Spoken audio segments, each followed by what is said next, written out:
دوستو آج کی اس ویڈیو میں ہم بات کریں گے کہ کیا پاکستان کے نرم رویے سے مقبوضہ وادی کا مسئلہ حل ہو سکتا ہے، اور کیا پاکستان کو اس معاملے کے حل کے لیے روس سے رابطہ کرنا چاہیے، اور کیا پاکستان کے وزیر خارجہ مقبوضہ وادی کے مسئلے پر پاکستان کی عوام کو مطمئن کر سکے ہیں۔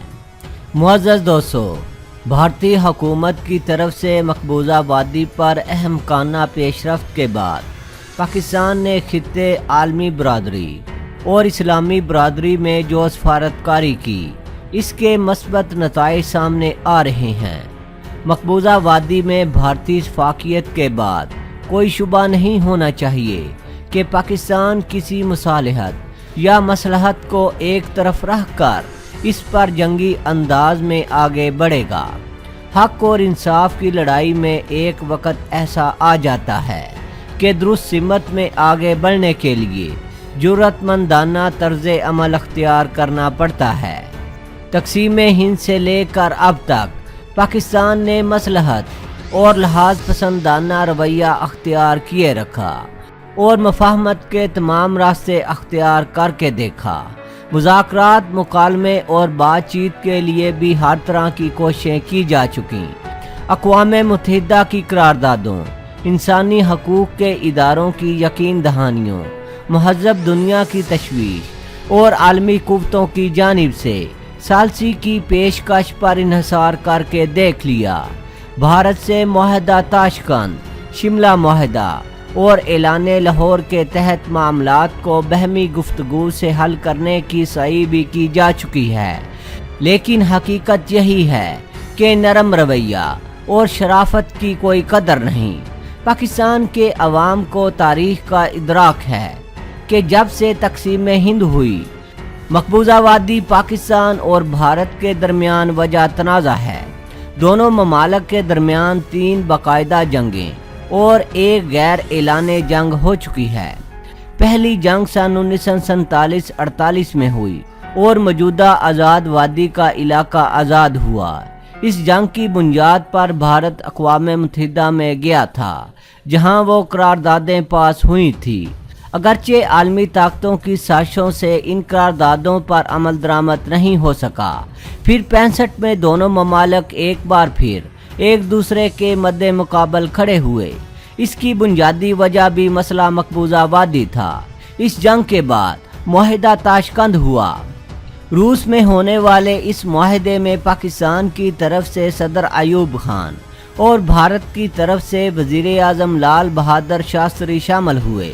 روسی وزیر اعظم کوسیگن نے پاکستان اور بھارت کے اہم تنازع مقبوضہ وادی پر سلامتی کونسل میں ویٹو استعمال نہ کرنے کی یقین دہانی کرائی، اور کارگل حاجی پیر کی اہم چوکیاں، جو شاہراہ سری نگر کی طرف سے اہم حساس خطہ ہے، جس پر بھارت نے 6 ستمبر 65 کو قبضہ کر لیا تھا، وہ روسی وزیر اعظم کی کوششوں سے پاکستان کے حوالے کرنے کے معاہدے پر دستخط ہوئے، اور اسی معاہدے کے فوراً بعد بھارتی وزیر اعظم لال بہادر شاستری حرکت قلب بند ہونے سے سدھار گئے۔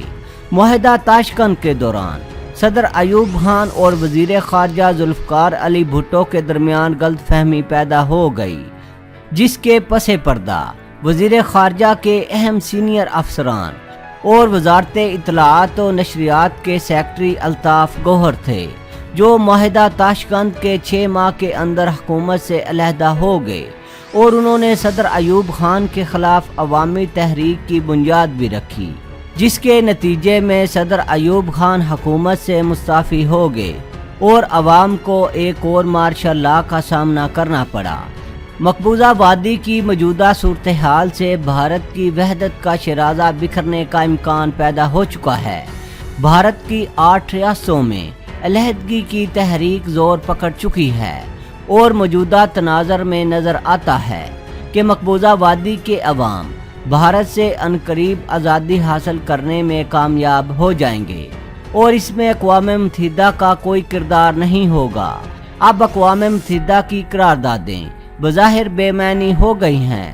مقبوضہ وادی کے عوام مسلح بغاوت پر اتر آئے ہیں، اور بھارتی حکومت نے 40 دنوں سے کرفیو لگا کر یہ ثابت کر دیا ہے کہ بھارت مقبوضہ وادی پر اپنی حکمرانی کی رٹ سے محروم ہو چکا ہے۔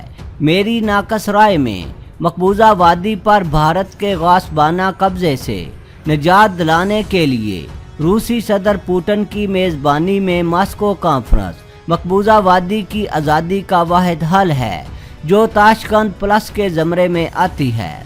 65 کی جنگ کے بعد روسی وزیر اعظم نے اہم کردار ادا کیا تھا اور کانفرنس میں مقبوضہ وادی کے تنازع کے بارے میں روسی وزیر اعظم سے ثالثی کا کردار ادا کیا تھا اور بھارت کو وارننگ دی تھی کہ روس آئندہ سلامتی کونسل میں مقبوضہ وادی کے تنازع پر ویٹو کا استعمال نہیں کرے گا۔ بدقسمتی سے اعلان تاشقند کو سبوتاژ کرنے میں امریکی صدر جانسن اور ہینری کسنجر کا اہم کردار رہا، جنہوں نے روسی کاوشوں پر پانی پھیر دیا تھا۔ وقت کی ضرورت ہے کہ پاکستان باضابطہ طور پر روس کے صدر پوٹن سے ثالثی کا کردار ادا کرنے کی پیشکش کرے اور بھارت برصغیر کے خطے میں جرمنی کی طرز پر مفاہمت کی پالیسی اختیار کریں، جبکہ پاکستان کو شرق وسط کے کاروباری مفاد کے چنگل سے نکلنا ہوگا۔ مودی کو سعودی عرب اور متحدہ عرب امارات اور بحرین نے خصوصی اعزازات سے نوازا۔ وزیر خارجہ ہمیں بتاتے رہے کہ دوست اسلامی ممالک ہم سے ہمدردیاں رکھتے ہیں، لیکن ان کے اپنے معاشی اور تصویراتی مفادات بھی ہیں، گویا ان کے مفادات پاکستان کے مفادات سے مختلف نوعیت کے تھے۔ ہم اس پر بھی وزیر خارجہ کی حق گوئی کے اسیر رہے کہ کم از کم وہ ہمیں جھوٹی تسلیاں نہیں دے رہے۔ خلیجی اور عرب ممالک کے رویوں کے خلاف عوامی احساسات ابھی بھی موجود تھے کہ گزشتہ دنوں سعودی عرب اور متحدہ عرب امارات کے وزرائے خارجہ نے بیک وقت پاکستان کا دورہ کیا۔ ایک تصویر اخبارات میں یوں شائع ہوئی کہ ہمارے وزیر خارجہ دونوں وزرائے خارجہ کے درمیان محبت کا سینڈوچ بنتے دکھائی دے رہے ہیں۔ اس پر وزیر خارجہ نے بیان جاری کیا کہ مقبوضہ وادی پر غلط فہمی دور ہو گئی ہے۔ سعودی عرب اور متحدہ عرب امارات مقبوضہ وادی کے مسئلے پر پاکستان کے ساتھ ہیں۔ حقیقت یہ ہے کہ بدھ کے روز سعودی نائب وزیر خارجہ عادل الجبیر اور متحدہ عرب امارات کے وزیر خارجہ پاکستان کے ایک روزہ دورے پر آئے۔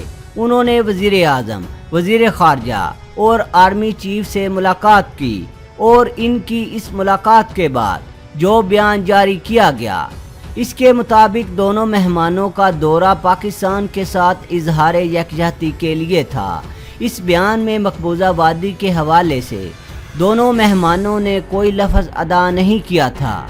جب بلیک واٹر کے ایجنٹ کے اہم رکن ریمنڈ ڈیوس کو جب امریکہ واپس جانے کی اجازت دی گئی تو پوری قوم اپنی حکومت کی بے بسی پر ماتم کر رہی تھی۔ ہر پاکستانی شرمسار تھا کہ ایک جاسوس کو جو نام نہاد سفارتی چھتری میں پاکستان مخالف سرگرمیوں میں مصروف تھا، حکومت نے اپنے 3 شہریوں کے مارے جانے کے بعد ملک سے باہر جانے کی اجازت کیوں دی؟ افواہوں اور سرگوشیوں کا یہ سلسلہ جاری تھا کہ پاکستان کے وزیر خارجہ کے استعفے کی خبر آ گئی۔ بعض لوگوں کے نزدیک وزیر خارجہ شاہ محمود قریشی نے ریمنڈ ڈیوس کی رہائی کی مخالفت کی تھی اور اسی اختلاف کی بنا پر وہ وزارت خارجہ سے علیحدہ ہوئے۔ عمران خان کے وزیر اعظم بننے کے بعد جب شاہ محمود قریشی کو وزیر خارجہ بنایا گیا تو بہت سے ذہنوں میں فروری سن 2011 کی یاد باقی تھی اور یہ احساس کہیں موجود تھا کہ وہ پاکستان کے موجودہ نازک حالات میں ایک اچھے وزیر خارجہ ثابت ہوں گے۔ جب امریکہ کی سیاست کا ہی شکار ہونا پڑا تو شاہ محمود قریشی فروری سن 2011 سے بالکل مختلف نظر آئے۔ کیا انہیں یہ معلوم نہ تھا کہ جب امریکی صدر مقبوضہ وادی کے حوالے سے ثالثی کی بات کر رہے تھے تو بھارت میں مودی کیا منصوبہ بندی کر رہا تھا؟ دوستو، ویڈیو پسند آنے کی صورت میں چینل کو سبسکرائب کرنا اور ویڈیو کو لائک اینڈ شیئر کرنا نہ بھولیے گا۔ اپنا بہت سا خیال رکھیے گا۔ اللہ حافظ۔